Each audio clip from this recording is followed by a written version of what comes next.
Hamıya salam. Unreal Engine daxilində bugünkü dərsimizdə öz istədiyimiz kənar konturlara uyğun olaraq buttonları hazırlamağı öyrənəcəyik. Ümumiyyətcə tələbələrimin və çoxsaylı izləyicilərimin istəyi üzərinə bu dərsimizi hazırlamağa qərar aldım. Öz istədiyimiz kənar konturlara malik buttonları widgetlərimizdə hazırlamaq üçün xüsusi bir plugindən istifadə edəcəyik. Bu plugini videomuzun açıqlama qismində sizlər üçün bərkidəcəyəm. Təbii ki, yükləyib istifadə edə bilərsiniz. Əvvəlcə bu pluginimizi yükləyirik və daha sonra pluginimizi arxiv daxilindən çıxardırıq və onu da diqqətinizi çatdırım ki, bu danışdığımız pluginimiz Unreal Engine mühərrikinin 5.4 versiyası ilə uyğun olan bir plugin sayılır. Bunu xüsusilə nəzərə almalısınız. Əvvəlcə dediyimiz kimi pluginimizi arxiv daxilindən çıxardırıq və daha sonra qovluq daxilində plugins adlı xüsusi bir qovluq görəcəyik. Məhz bu qovluğu əvvəlcə kopyalayırıq və daha sonra öz proyektimizin əsas qovluğu daxilinə keçid edirik. Öz proyektimizin qovluğu daxilinə keçid etdikdən sonra burada gördüyümüz plugins adlı qovluğu sadəcə olaraq buradan kopyalayırıq və daha sonra öz proyektimizin qovluğu daxilində bu hissəyə əlavə edirik. Əlavə etdikdən sonra proyektimizi təbii ki işə salırıq və daha sonra bu pluginin bizim proyektimizə düzgün şəkildə quraşdırıldığına əmin olmaq üçün mütləq şəkildə plugins bölümünə keçid edirik və burada axtarış bölümündə custom yazırıq və gördüyümüz bu plugin mütləq şəkildə aktiv olmalıdır. Əgər hər hansısa bir səbəbdən dolayı bu plugin sizlərdə aktiv deyilsə, bu bölümü aktivləşdiririk və daha sonra təbii ki mühərriki yenidən işə salırıq. Pluginimizi düzgün şəkildə quraşdırdıqdan sonra mənim nümunəmdə 3 ədəd müxtəlif burada gördüyümüz button üçün nəzərdə tutulmuş ikonlardan istifadə edəcəyəm. Bildiyimiz kimi mühərrik daxilində yalnız və yalnız kvadrat şəklində və nisbətən kənar hissələri oval şəklində buttonları istifadə etmək mümkündür. Lakin biz bugünkü dərsimizdə bu hal-hazırda danışdığımız pluginin köməyi ilə istədiyimiz kənar konturlara malik buttonları hazırlamağı öyrənəcəyik.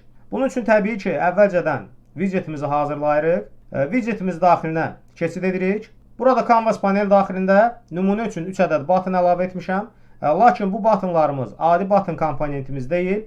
Palet bölümünə nəzər salsaq, burada mühərrik bizə button adlı komponent təklif edir və öz pluginimizi quraşdırdıqdan sonra custom shape button adlı xüsusi bir button bizə təklif olunur ki, hansı ki bu komponentin köməyi ilə dediyimiz kimi istədiyimiz kənar konturlara malik buttonları hazırlamağı öyrənəcəyik. Buradan əvvəlcə custom shape button adlı komponentimizi mouse ilə tuturuq və Canvas panel daxilində buraxırıq. Daha sonra bu buttonumuza istənilən ölçünü burada təyin edirik. Təbii ki, mənim sizə göstərdiyim sırf nümunə xarakteri daşıyır. Yəni, ona görə də bizim hal-hazırda widgetimizin front-end tərəfində müxtəlif səliqəsizliklər mövcuddur. Bunu da nəzərə almaq lazımdır ki, dərsimiz sırf nümunə xarakteri daşıyır. Yəni, əsas məsələ burada sizə funksionallığı göstərməkdir. Buttonumuza ölçümüzü təyin etdikdən sonra həmin buttonun details bölümünə nəzər salsaq, burada style bölümünü görürük. Style bölümündə yerləşən normal, hovered və digər parametrlər haqqında widgetlər dərsimizdə ətraflı sizlərə məlumat vermişdim. Content browser'a əvvəlcədən yüklədiyimiz button üçün nəzərdə tutulan ikonları istənilən şəkildə seçirik və daha sonra öz widgetimiz daxilində uyğun buttonumuz üçün bu bölümlərə mənimsədirik. Öz ikonumuzu buttonumuza mənimsətdikdən sonra təbii ki, drawWise adlı parametri tənzimləməyi unutmuruq və daha sonra nümunə üçün hovered adlı parametrdə tint parametrinin köməyi ilə buraya müəyyən bir rəng təyin edirəm. Məqsəd isə bundan ibarətdir ki, biz həmin bu widgetə hal-hazırda hazır nəticəyə baxdığımız zaman öz kursorumuzu həmin button üzərinə gətirdiyimiz zaman burada buttonun aktiv şəkildə necə işlədiyini sizlərlə görmüş olacağıq. Ona görə də burada hovered adlı parametrdə müəyyən bir rəng buraya təyin edirəm. Bu əməliyyatları icra etdikdən sonra burada da gördüyümüz kimi müxtəlif istədiyimiz ikonlardan burada istifadə edə bilərik. Alınan nəticələri compile və save edirik və digər vacib bir məsələni diqqətinizə çatdırım ki, təbii ki, widgetlər dərsində də bildiyimiz kimi mühərrik daxilində yüklədiyimiz ikonları əvvəlcədən müəyyən tənzimləmələrini etməliyik. Çünki bu ikonları biz yalnız və yalnız widget daxilində istifadə edəcəyimizə görə bir neçə dəyişikliyi mütləq şəkildə həyata keçirməliyik. Nümunə olaraq istənilən tekstura üzərinə klik edirik. Nəzərə almaq lazımdır ki, bu teksturaların sayı sizdə çox olarsa, bu zaman hər bir teksturanı ayrı-ayrılıqda deyil, ümumilikdə bütün teksturalarımızı bu şəkildə seçirik və daha sonra seçilmiş istənilən tekstura üzərində sağ klik edirik və burada Asset Actions bölümündən Property Matrix adlı parametri burada seçirik və bütün teksturalarımız üçün eyni zamanda tənzimləməni həyata keçirdə bilərik. Teksturamızın redaktoruna daxil olduqdan sonra burada mütləq şəkildə teksturanın qrupunu müəyyənləşdiririk. Təbii ki, bizim nümunədə UI olaraq bu bölümü müəyyənləşdiririk və daha sonra digər vacib bir parametr kompressiya sazlamalarını buradan müəyyənləşdirməliyik. Bunun üçün də mütləq şəkildə User Interface olaraq burada seçim edirik.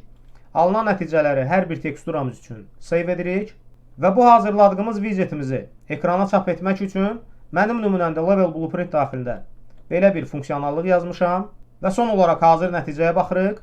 Oyuna başladığımız zaman klaviaturada Y klavişinə klik edirəm və gördüyümüz kimi ekranda bizim widgetimiz işləməyə başlayır və hər bir button üzərinə mausumuzu gətirdiyimiz zaman gördüyümüz kimi bizim buttonımız öz istifadə etdiyi şəklin kənar konturlarına əsasən həmin buttonun funksionallığı burada mövcud olur. İstənilən button üzərində buna baxa bilərik.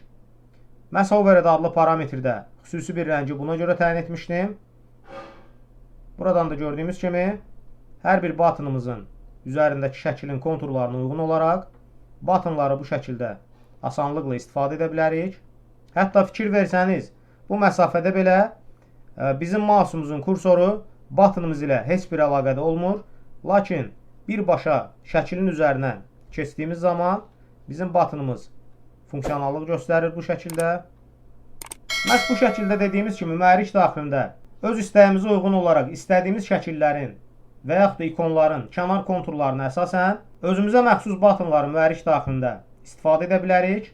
Kanalımıza abunə olmaq və videolarımızı bəyənməyi unutmayın. Bugünkü dərsimiz bu qədər. Hamıya uğurlar.